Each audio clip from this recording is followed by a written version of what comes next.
G'day YouTube. Just doing a quick video on heat treating knives because it's something that I get asked a lot about. Here you see my standard forge setup, which is running off a couple of gas bottles, and we're bringing the forge up to temperature. Now, heat treating knives is like it's like baking a leg of lamb. If we have the forge too hot, we stick our knife in there, then just like a leg of lamb, if we stick that in an oven that's too hot, it's going to burn on the outside, and on the inside it's going to be raw. Well, it's not quite like that with a knife, because what we're worried about with a knife is the tip of the knife. Here we have a piece of Damascus. This is cable Damascus. The tip of the knife is thinner than the back of the blade here, so if I stuck that into a forge that was at 1000 degrees, the tip would get to 1000 degrees before the back here got to 850 odd, which is what we're going to heat treat this knife at. So we don't want to do that, obviously. So what we're going to do is we're going to run a thermometer in the forge, and here we have a digital thermometer here which is creeping up to our heat treat temperature.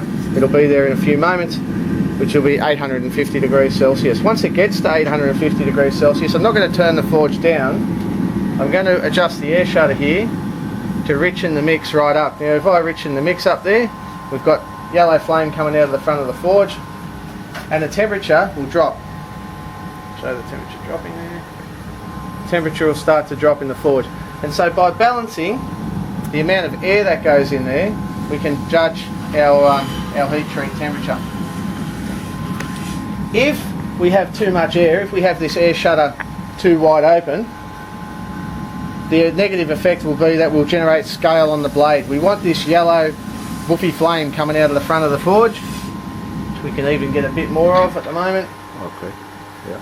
We want this kind of flame coming out the front of the forge, and what that means is the atmosphere inside the forge has too much carbon, and it's not combusting at all internally. The carbon's coming out of the door. When I put the blade in there, I don't have to worry about decarburizing the blade. It's not going to happen because there's too much carbon in the forge anyway, being in the form of the propane, which is being oxidized, so the steel's not going to oxidize as much. And if all this goes according to plan, we'll end up with a blade that comes out of the tub there, which will be darkened and tarnished a little bit, but it's not going to be covered in oxides like a blade coming out of the forge that's roaring. Very important that you can adjust the air on the burner. So we'll put the blades in. Now I'm going to put the blades in edge down. It doesn't matter because no part of this blade's going to get any hotter than anything else, because the temperature inside the forge is consistent and even internally. And we just stick that into the forge upright like that. And what we're going to do is we're going to keep it in there until the colour, oops, I'm making a mess of that, until the colour of the blade is the same as the inside of the forge, and then we're going to soak it. Now a lot of people say you've got to soak for 10 minutes, and yes, that's true. If your blade is 1 inch thick or 25 millimeters thick, you need to soak it for 10 minutes. The blade isn't 1 inch thick, so the soak time is only going to be a minute or two, and that'll be fine. Okay? If anyone wants to do something differently, that's fine, do what you like, but that's what I do. The amount of scale that forms will be significantly less by not keeping it in there an overly long amount of time. So now I'm just going to monitor the heat and waiting for that to come up to temperature. There you are. Yeah. So here the temperature's just dropped to 832.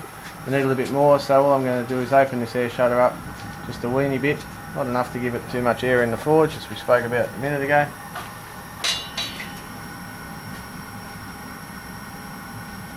We're just going to do that until it starts to come back up again, which it's doing now, and we just let that slowly creep back up. So basically you're just adjusting that and watching the temperature. Exactly right. As you go along.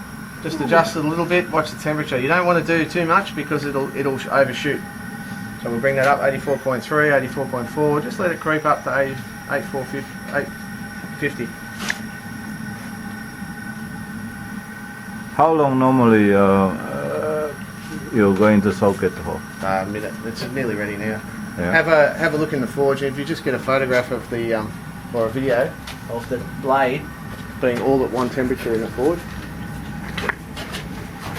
you can zoom in or do whatever it is that you do with those things to make it. So you can see it's the same temperature as the thermocouple. It's the same temperature as the rest of the forge.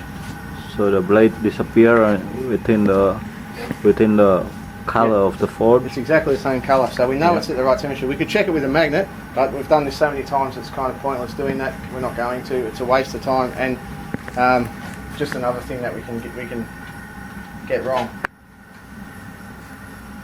Rightio, we're sitting at 85, 850. Just going to shut that down a little bit. 857. Okay, so who's going to quench? Okay, so what you don't want to do is wobble it around too much or do anything that's going to bend it. Okay? It's going to knock chances of You seal the blade down. Yep. Straight onto that hard thing. And away you go. Straight. Dip in and drop. That's it. Fire!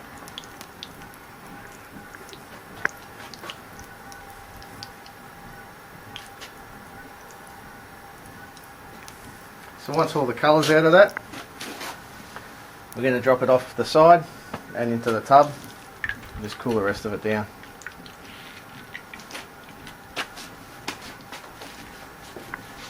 I'm starting. Righto. So here's the blade that's been quenched. It's now cool to touch, and it needs to be tempered, which we'll do in the oven at 200 degrees for an hour or so. And no scale on it. And yeah, look, if you have a look at it, you'll see that where I've wiped it, what scale there is just coming straight off. It's very, very, very thin. There's absolutely no damage to the material below. If you just can see that. This grit paper is about 1,000 grit. I'll give you a bit of an idea. So there's no damage to the steel there. No significant scale whatsoever. So, hopefully you can see that. Yep, got it. Perfecto. Alright. Into the oven. Alright, so what we're going to do now is we haven't tempered it yet, but just before we temper it, we're just going to make sure that the knife took a hardness. So here we have a set of hardness files which are gradiated in 5 sets of Rockwell. The way that's hardened now, it should be around about between 60 and 65. So we take our number 60 file and we just see if that'll scratch the steel down where we hardened it there. And as you can see, yeah, that's just ever so slightly marking it. Now this is cable Damascus. If we get the 55 is just skipping straight over the top of it. See that? So we're around 60 Rockwell, somewhere between 55 and 60 Rockwell. We don't know what the carbon content of the cable is, and that's fine. So I'm not going to temper this at a really high temperature because we don't want to take much of what hardness is left there. It's not going to be a user, this knife, but it's still got to have some edge retention. And 55 to 60 Rockwell is going to be pretty good. So I'll probably put this in the oven at 180, and we'll try it again after that.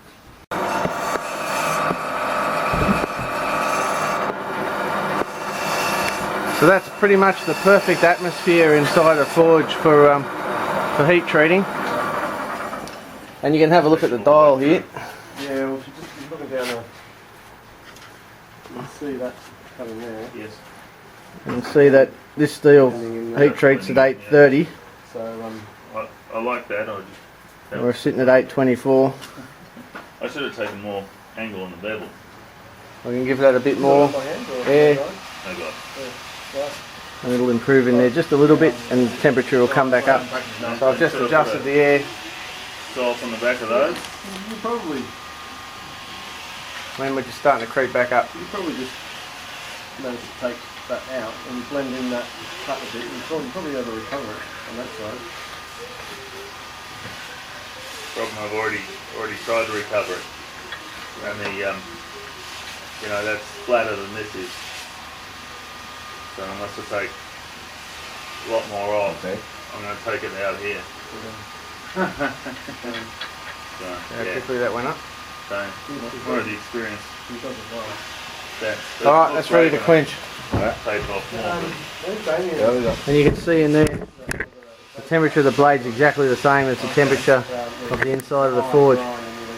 So perfect. Let's go. Oh, shadow. Alright. So yeah, this one here we had in the forge at a slightly richer mix than the last ones.